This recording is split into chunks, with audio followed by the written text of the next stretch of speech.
Yesterday was the 20th anniversary of 9/11, and I cannot believe that it's been 20 years. I got a text yesterday from a friend of mine, and it read, I was on a bus on my way to work in Manhattan on 9/11. I watched the towers fall from the bus. A reporter happened to be on the bus and asked me for a statement. It was such a traumatic, life changing day for America.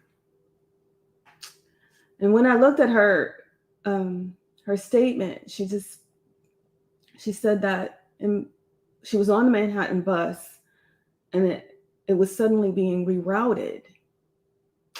And Dana, my dear friend and family, she's like spiritual family to me. She said she was a project manager at the time, and she got the news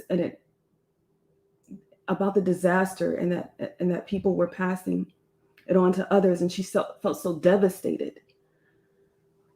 To kill innocent people to prove a political point. I don't know if I understand the mentality of extremists. And it's scary that it can make you feel vulnerable. So scary that it makes you feel vulnerable. Now, I want to talk about the idea of never forgetting.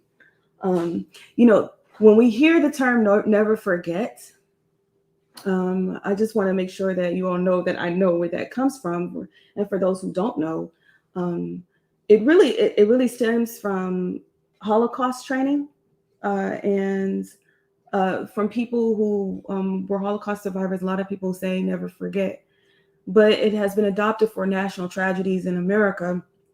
Some tragedies, but not others. So that's what has made it somewhat of a political statement. But I kind of wanted to do a different angle here because I have a poem that I never forget, or I always remember, because I like to always think of the mind. And the way the mind works is like if you say don't do something, sometimes it'll remember forgetting it versus saying I will remember. So that's just a little first tip. But I always remember every 9/11 that I have a lot of poems about 9/11. I have like a poem that I want to focus on, though, mostly maybe two. But the first one I want to focus on is one that was published. Rest in peace, Al Young. He was the managing editor of SF Peace and Hope, an amazing American poet who happened to look like me, and all gave me inspiration as I was an emerging poet and coming through the ranks.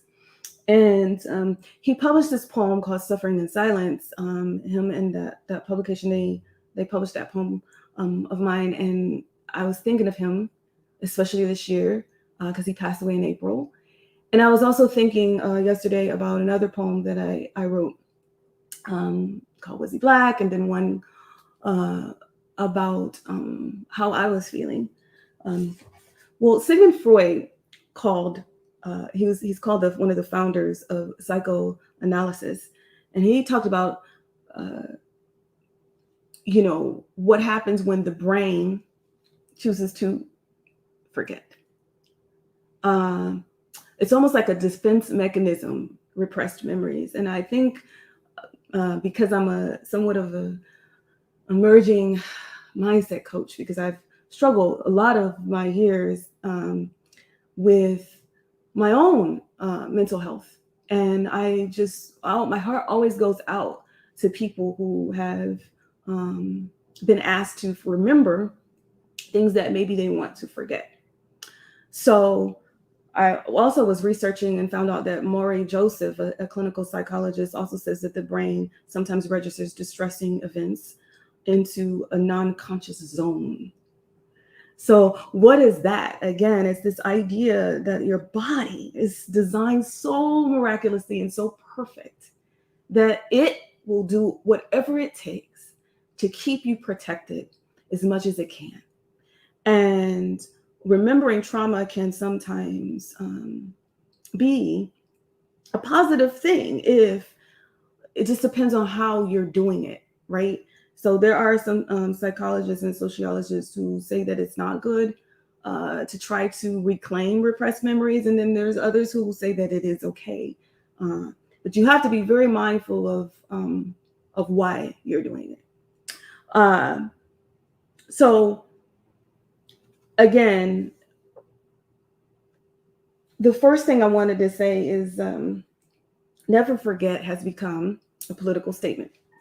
And I feel like that's disheartening sometimes, because sometimes we hear it, and some of us feel like it's lost its power because we're all thinking of different things now.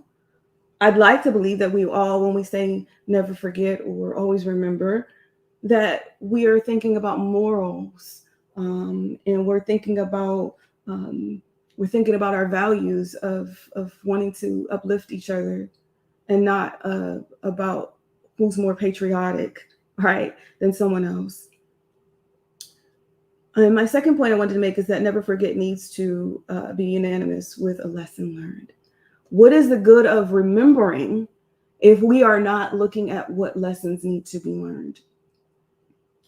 And I believe that lesson is that every life has purpose everywhere. Um, but some people, when they're remembering a day like this, they're not always thinking the same thing. Some people might be thinking about an attack versus a collective pain, but only thinking of themselves.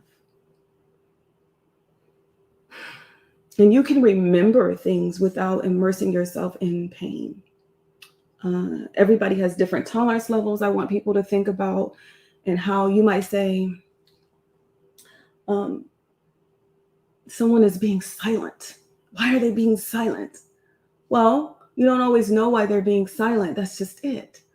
And if they choose to be silent, it could be because 9/11 for them is something where they lost a family member. It is very personal. They may have lost a loved one. And I just feel like we have to be patient, and unless we know their story. Because like I said, Dana's a good friend of mine, and I didn't even know her story. I didn't even know that she was there until she said that to me. And sent me that text yesterday. So we don't always know each other's stories, and that's why I say we all need to be very patient with each other. So I want to go ahead and read you the poem, because I think I speak better through poetry, because a lot of times I don't give all this commentary. But it's, with it being the 20th anniversary, I feel like it was just heavy on my mind. I spent yesterday actually at the park with friends, because I hope that days like 9/11 will also help us remember the importance of life being just short. It's just short, and no day but today. So it's so important that I hope that when we think that of remember, we're not just also thinking of 9/11, we're thinking about any life that has been lost tragically, whether it's from COVID, or whether it's from something like a mass shooting, or whether it's from a day like 9/11. And someone says they love my earrings. Oh, and guess what? These earrings were created for me for my birthday by Dana, who is a 9/11, um, someone who actually witnessed it right in front of her eyes, right? A 9/11 survivor who knows what that could have done for the mentality of someone who had their last paper cut, right? Out of 10,000. Because some people say, well, how could they not handle that? It was just, they weren't even there. They weren't in the building.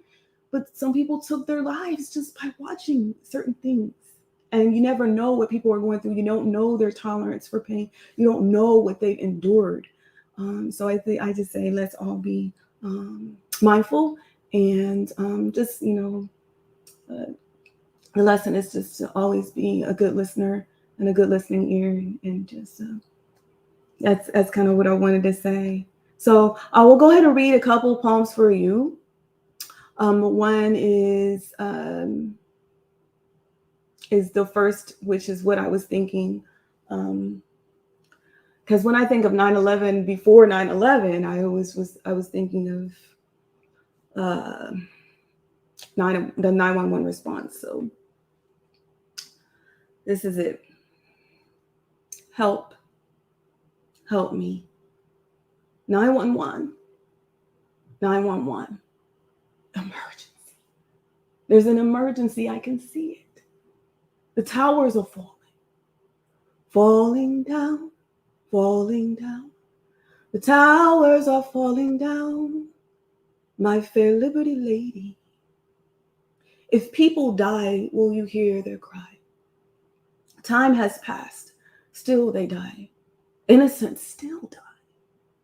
Should I hurt those who are close by? They are asking me to hurt them, and I don't know why. They have names. They have names. When corpses are burned, they look the same, yet they have names.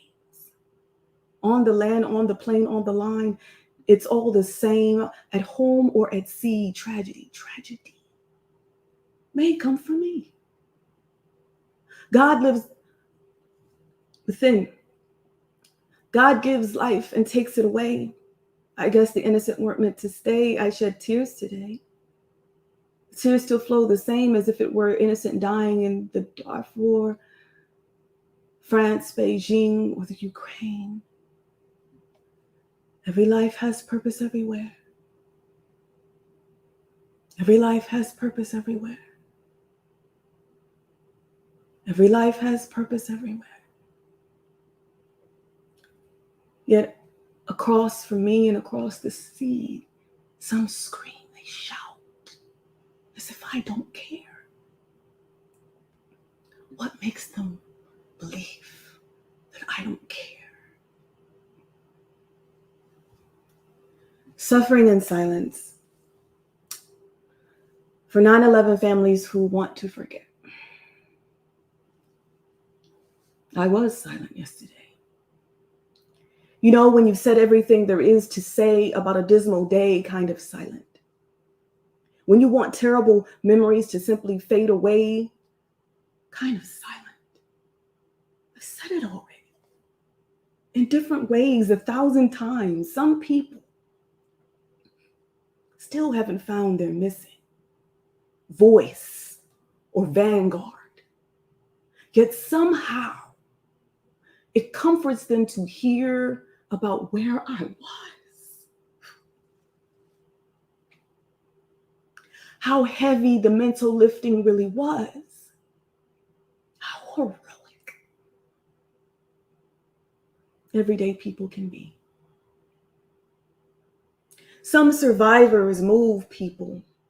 Some thrivers move on. He allowed the event to eventually enter his body.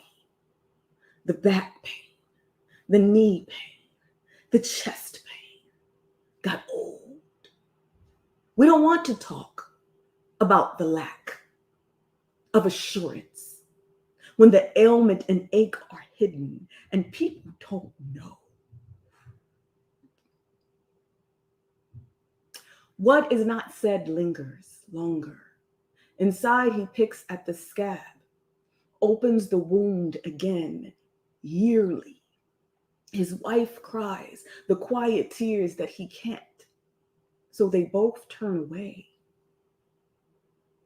Suffering in silence.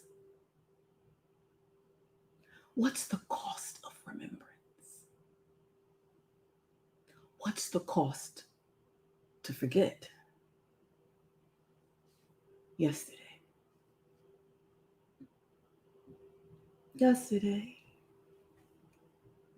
All my troubles seem so far away.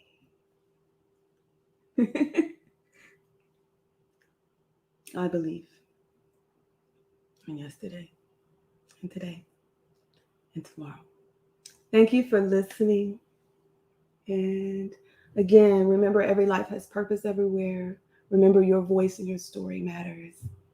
And may we remember that we're loved and that we can represent love daily, because there's no day but today. I'm Venus Jones, and I want to thank you so much for listening. Yes, Kalila, some people still haven't found their voice or vanguard. I hope I've been a vanguard today. Rest in peace. Rest in power. And may we live in peace. Ashe? Ashe.